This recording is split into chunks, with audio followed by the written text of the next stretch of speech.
Wow!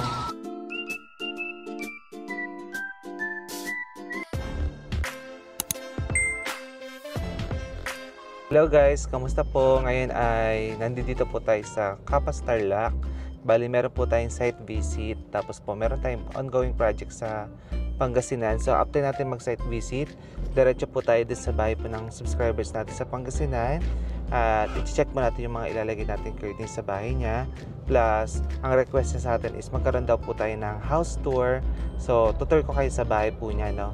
Para makakuha po kayo ng idea. So ngayon ay unahin po muna natin itong nagpapasukat sa atin. Tapos update ko kayo pag nandun na tayo, no? Guys, ito po yung bahay na susukatan natin. And again, gusto ko lang pong i-clarify sa inyo. Ipapakita ko lang po yung gagawin natin. But it doesn't mean na kailangan po pag nagsukat tayo or pumunta tayo dito is dapat po ma-close din natin yung project. Hindi po ganun, no? Kailangan lang po natin mag-site visit para ma-assess po ang mga bintana at masukatan ng tama. Ito, sumimple lang ba siya? Grabe, so... Ay, sira gulong na, pumutok ko. Guys, bali nandito tayo sa bahay ni client. So, ngayon po ay naglalagay na tayo ng kortina, no? Ang kwenta lang po dito, so nung inassess po yung bahay, okay naman po yung mga paglalagay natin ng curtains. Ngayon po kasi nakabalik tayo dahil nasa finishing stage na. So, meron lang tayong mga possible changes na mangyayari na dapat sa first plan masunod, hindi natin siya masusunod. Pero syempre, mga ka-viewers, Rovell Curtains and Blinds, Billy Toledo ito. So, try natin yung best natin na mapaganda po yung mga gawa natin cortina pa rin sa kanila, no? Ito yung living. So, high ceiling yung magiging finish nito. Okay to. Kaya lang dito guys, pagdating dito is, side na to guys, hindi natin siya masasagad. Kasi yung design ng ceiling is may drop sa gilid. Nag-drop. So, from same level sila, ayan, hindi na siya magiging same level. Kasi nga po, yung ating clearance po para sa ating sabitan po na kortina is tatama po sa ceiling na yan, no? Pero anyway, mataas pa rin yung magiging clearance yan, kaya maganda pa rin. Tapos ito naman guys is, ayun, bali, bababa yung clearance ng ating, ano po dito, kortina. Kasi yun nga po, yung aircon nasa taas po ng sliding door. Plus, isa rin natin magiging problem, minor problem is yung eto po, yung grills po nila. Pero mamaya papakita ko rin sa inyo kung paano namin siya, kung paano magiging itsura niya. Kasi ayun nga po, possible tumama po yung grills pag po nilagyan na natin yung kortina. Pero kaya pa rin yung gawa ng paraan. Sa kwarto naman guys, ito ay bababa na rin yung clearance natin. Kasi yung aircon guys, kumuha siya ng tama dito sa ano, sa window, no? Pero kortina pa rin niya kasi yun ang gusto ni clients, curtains. Ito naman, malaki po kasi itong bintana. Ngayon, ang problem, two problem to kahit i-blinds to guys, sasabit dun sa grills sa corner. Kaya kortina man or blinds, hindi pa rin uubra. Pero gagawan pa rin natin ang paraan yan. So, itong grills na natitira, sabi ko sa client, same color na lang din ng wall para mag-camouflage. Tapos itataas natin yung kortina, floor to ceiling dito. Kaya yun, gaganda pa rin yan. Mamaya makikita ninyo.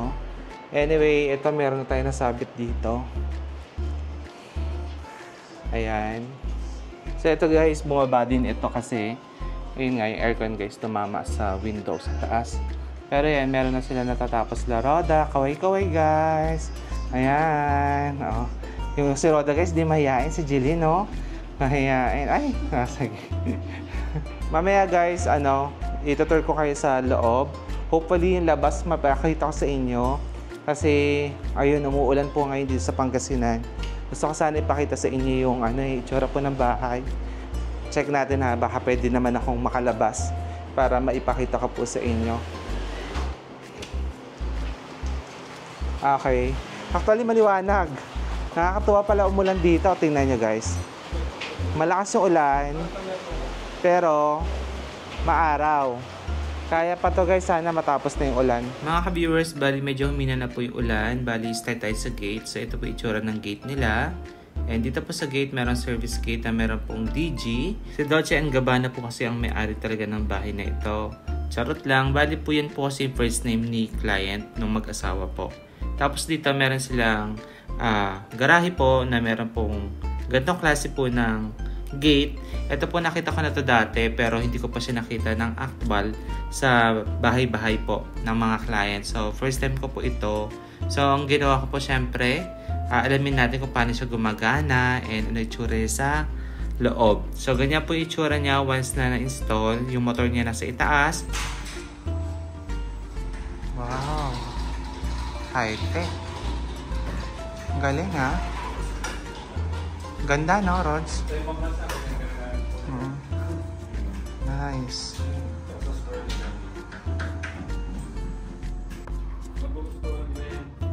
Kaya nga eh.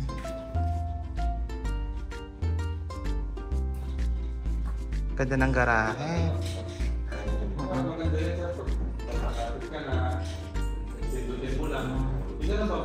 Pagpasok po sa kanilang bakuran, ito po yung makikita natin. Yung front po ng bahay, ayan na po. Bali ito po ay bungalow house. Meron po itong 3 bedroom and meron pong 2 bathroom. May mga inaayos pa nga po pala dito sa bahay aside sa nag-install kami. Kaya pagpasensya niya na po kung medyo makalat po ha.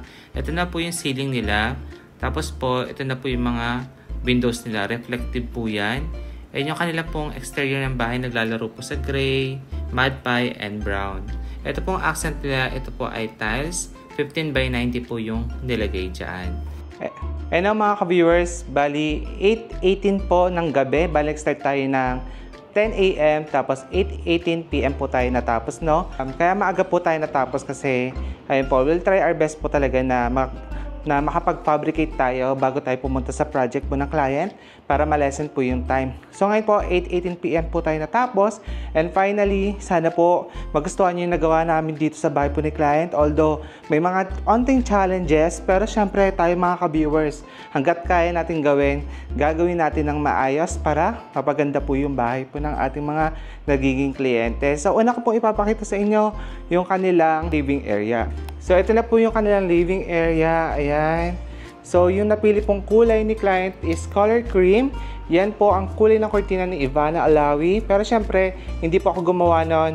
Ito po ang ginawa ng team ng Rovel Curtains and Blinds. So, yan po yung nangyari. Bale, ito po hindi natin naisagad again dahil meron pong drop ceiling. Pero ito pong kabila, naisagad po natin sa taas yan. Share ko lang din po itong kanilang napakagandang ceiling na meron pong drop lights. Tapos meron tayo dito ng L-shape na cortina. Ayan po yung itsura sa malapitan. And dito po meron na rin pong TV console yan. TV na lang ang kulang. Kung type nyo naman po yung mga furniture nila, ito po ay nabili po kay Fatima. Kakablog lang po natin doon. So pagka-post ng vlog natin, ayun po, namili po agad si client ng furniture po doon. And ito na po, nailagay na lahat sa bahay niya from Bulacan. Na-deliver po dito sa Pangasinan. And ito na po yung back view ng kanilang pintuan. Ayan.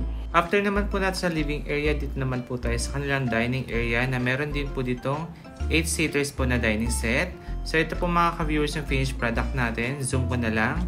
Ito po, nagkaroon tayo ng way kung paano po bubuksan yung grills kaya naikabit pa rin natin yung cortina dyan. So tignan nyo naman po kahit na talagang may grills siya, maganda pa rin yung bagsak. Nagkaroon lang po ng emboss ha. Tapos ito po yung itsura ng dining plus living area and dito po meron silang mini po na island bar. Ayan. Tapos dito naman po tayo sa kitchen. Sa kitchen po nila naglagay tayo dito ng blinds. Tapos po, yan na po yung itsura. Complete na rin po yung appliances na client. May microwave na, cooktop, stove, tapos po, built-in oven, range hood. Ito po ay Hamden po ang mga brand niyan. Yung countertop po nila dito is quartz po yung ginamit. Kuhanan ko na lang po na malapitan para po makita po ninyo yung itsura. Ayan. Tapos ito po yung cooktop. Again, Hamden po yung brand ha. Tapos po dito po sa kanilang kitchen, meron po ditong 2 pintuan, which is yan po yung exit door saka yung kanilang common bathroom po. So tara po tingnan natin yung kanilang common bathroom naman. Ganda ng design ng kanilang pintuan ha. Anyway, dito po tayo sa kanilang common bathroom. Ayan na po yung itsura. Pakita ko na lang po ha. Tapos po sa bedroom number 1, ito na po yung finished product natin. Ayan. So almond po ang kulay nito ha. Sa sala po, color cream yung ating nilagay. Sa bedroom 2, ito po ay color stone. Isa rin po ito sa naging bestseller po natin. Actually, lahat po ng mga pinili ni client yung mga bestseller po natin na kulay po ng kurtina. Tapos po ito po, mukha lang po siya masikip sa video pero maluwag pa po yan. Ito na rin po yung ceiling. May wardrobe cabinet na rin po sa loob. Kaya para sa akin, yung sukat pa ng kwarto is tamang-tama lang dahil halos kompleto na po yung gamit sa loob ng kwarto. Tapos po dito naman tayo sa kanilang master's bedroom. Sa master's bedroom po, ito nasagad natin sa ceiling pero meron lang pong space ng onti sa gilid. Kasi nga po yung aircon, medyo tumama po sa bintana. Pero again, yung yari po ng kurtina natin, syempre maganda pa rin po yan. And ito pong master's bedroom ni client, yung pinakamaluwag syempre na kwarto dito sa kanilang pinagawang bahay. Tapos po, change angle lang tayo. Ito na po yung design ng ceiling. Tapos po sa flooring naman, ito po yung ginamit nila. 60 by 60 po ito na medyo color brown po siya. Tapos po, ito ay porcelain na glossy po, no? Zoom ko lang din po yung kurtina natin na hindi po talaga tipid sa fabric. Tapos itong master's bedroom, meron na rin po itong wardrobe cabinet. Ayan na po yung design. Tapos pakita ko na lang po sa inyo yung kanilang common bathroom. So ito po mga ka-viewers, sa common bathroom, meron po papalit si client dyan. Yung salamin, gusto niya daw yung may ilaw. Anyway, ito po yung kanilang interior po ng common bathroom. Kung type po ninyo, screenshot nyo na lang po. Tapos meron na rin po itong exhaust fan sa ceiling. Tapos yung manhole dyan po located sa ceiling. Guys, bali yan po yung natapos nating project dito sa Pangasinan. So ito po ay bahay ng subscribers natin from USA. Hopefully magustuhan niyo po yung gawa natin. Again, sabi ko nga po, itatry namin ang best namin para mapaganda po yung bahay ninyo. And ayun po, hanggat kaya ka naman po, tututukan natin yan para well assured po na maganda yung gawa. And syempre, quality yung materials. So ngayon po mga ka-viewers, kasi talagang haggard na tayo kasi maghapon na po tayo nagtatrabaho. Pero ayan, magpapaalam po ako, continue po natin yung vlog sa bahay. Doon na po ako mag-explain regarding sa mga plano pong magpagawa. So tara, biyahe po tayo ulit papuntang Pampanga. Bago po tayo umalis, pakita ko po sa inyo yung night view ng bahay. And congrats po ma'am and sir po sa inyo. Napakaganda pong dream house. Again, maraming salamat po ulit. And ayan po mga ka-viewers, yung ating finished product sa bahay ni client.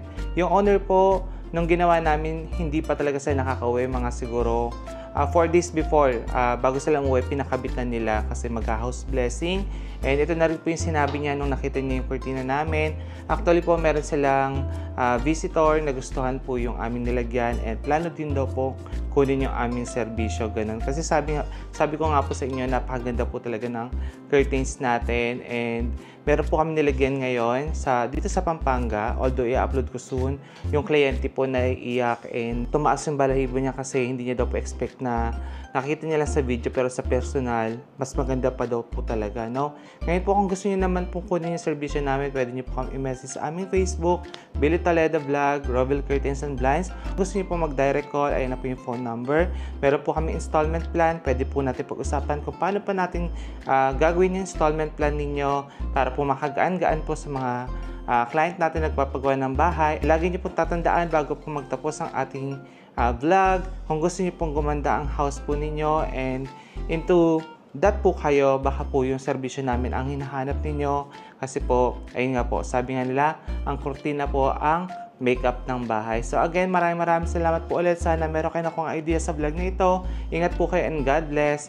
Bye-bye!